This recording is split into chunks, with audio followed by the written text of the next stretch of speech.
Olá, eu sou Marjorie Chaves, pesquisadora da Universidade de Brasília, e é com muita satisfação que eu participo da 5ª Jornada Virtual Internacional de Pesquisa Científica, Sociedade, Mundo dos Trabalhos e Escravidão. O título do meu trabalho, aprovado, é Como se fosse da família, o trabalho doméstico e a escravidão moderna no Brasil, 2012 a 2022. O trabalho doméstico é historicamente exercido por mulheres negras no Brasil. Então, é uma ocupação relevante no sentido de ser a entrada de mulheres negras no mercado de trabalho.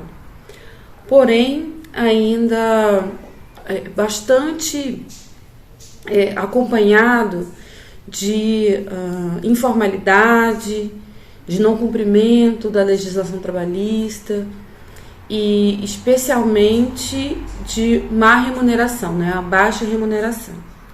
Então, eu trago uma perspectiva contemporânea, embora essa atividade ela seja exercida desde o período colonial, então a gente considera como uma herança desse período, né? Considerando que mesmo no pós-abolição, mulheres negras ainda continuaram exercendo essas atividades, no contexto livre, assalariado, ainda assim mulheres negras concentradas nas ocupações de trabalho doméstico ou trabalho de cuidado, como babás, né, como cuidadoras de criança. E há muitas pesquisas no Brasil que contemplam essa perspectiva, né, o tema do trabalho doméstico em diversas abordagens. Então, aqui eu trago a abordagem que se relaciona especialmente com a escravidão moderna, né, considerando essa relação ainda com o período colonial, atravessado especialmente por uma racialidade, considerando que são a maioria de meninas e mulheres negras que se concentram ainda nessa atividade, e a gente vai falar um pouco sobre isso. A minha análise, ela considera a teoria da história, eu sou historiadora, mestre em história, e também a epistemologia feminista negra, assim como o pensamento negro contemporâneo. Então, essas diferentes correntes, elas são necessárias para a compreensão desse objeto de pesquisa, né, considerando que a gente trata de um período histórico, mas especialmente atravessado por uma perspectiva de racialidade das ocupações no Brasil. Bom, o recorte temporal escolhido, né, 2012, 2022, se dá por algumas razões.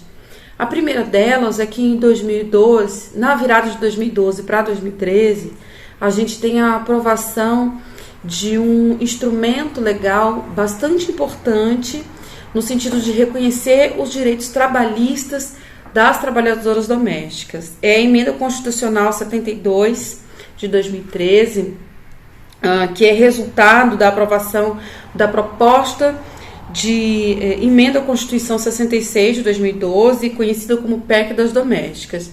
Esse foi um período muito interessante porque houve uma discussão pública sobre o valor do trabalho doméstico. Então, isso por si só já foi bastante importante para a gente pensar as relações de trabalho, as ocupações, para a gente entender, por exemplo, como que muitas mulheres, especialmente brancas e de classe média, acessam ao mercado de trabalho no Brasil às custas de quem se encarregue do seu trabalho doméstico e de cuidados, que são mulheres negras e mulheres pobres. A gente tem, então, neste instrumento legal, uma revolução histórica com relação aos direitos de trabalho, né, considerando que logo no pós-abolição, várias organizações e associações de trabalhadoras e trabalhadores domésticos reivindicavam essa igualdade de direitos. Então, a nossa própria consolidação das leis de trabalho, que é a CLT, que é de 1940, ela já tinha um item, né, um artigo que excluía trabalhadoras e trabalhadores domésticos dos demais direitos trabalhistas, como as outras classes de trabalho.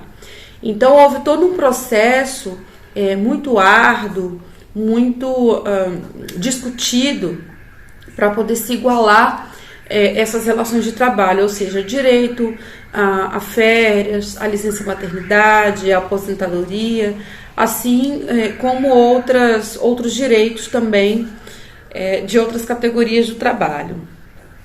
É importante, então, destacar que existe uma naturalização dessa ocupação por mulheres negras, né? Ou seja, mulheres negras são sempre vistas como serviçais, como as que prestam serviços às famílias brancas, por assim dizer. Então, é o trabalho doméstico, é o trabalho de cuidadoras de crianças, que aqui a gente chama de babá, é o serviço de limpeza, tanto nos prédios, né, nas empresas, nas escolas, nos hospitais.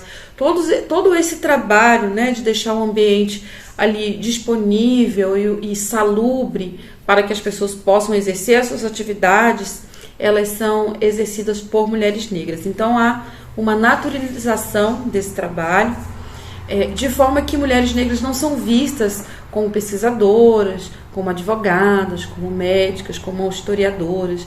E essas representações, né, embora estejam no imaginário nacional, elas acabam repercutindo na vida material dessas mulheres, ou seja, na forma como elas são tratadas e consideradas na sociedade, o que Patrícia Hill Collins vai chamar de imagens de controle.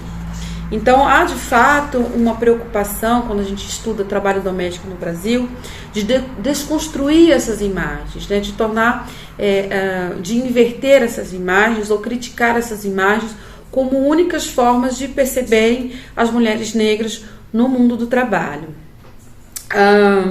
A gente acredita, então, né, quem estuda especialmente trabalho doméstico, acredita que há de fato uma permanência desses valores coloniais nas ocupações exercidas por mulheres negras. E isso acaba também repercutindo nas situações de trabalho análogo à escravidão. O que a gente tem percebido? As primeiras denúncias, né, flagrantes de trabalho escravo ou análogo à escravidão no Brasil, elas são muito recentes. Elas são datadas das últimas 3 décadas.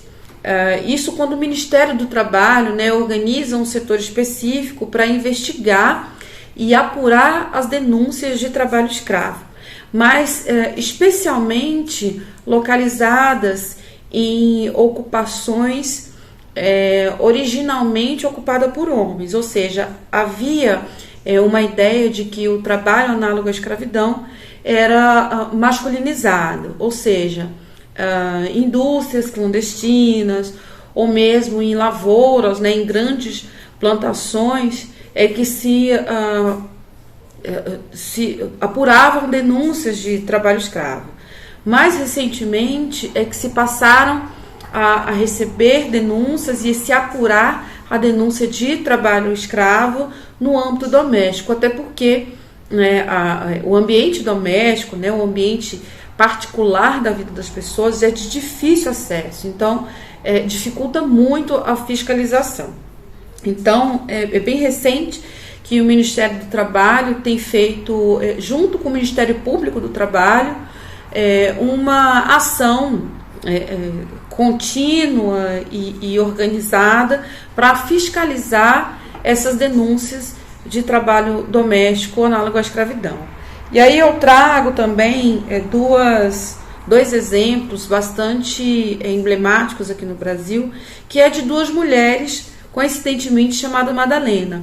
A primeira delas é a Madalena Gordiano, que em 2020 houve, né, uma denúncia e uma apuração de trabalho doméstico análogo à escravidão. E mais recentemente, no início do ano, Madalena da Silva, né, que também foi encontrada em uma situação de trabalho doméstico análogo à escravidão. E a grande coincidência ou não, né, dessas 2 experiências de mulheres é que uma no estado da Bahia e a outra no estado de Minas Gerais, mas ambas com o mesmo histórico, né, famílias brancas que iam até as famílias mais pobres do interior ou de regiões de periferia e traziam meninas, né, ainda crianças, para trabalhar em suas casas com a promessa de que teriam melhores condições de vida, teriam oportunidade de trabalho, de estudo, e que ali elas seriam criadas como alguém da família.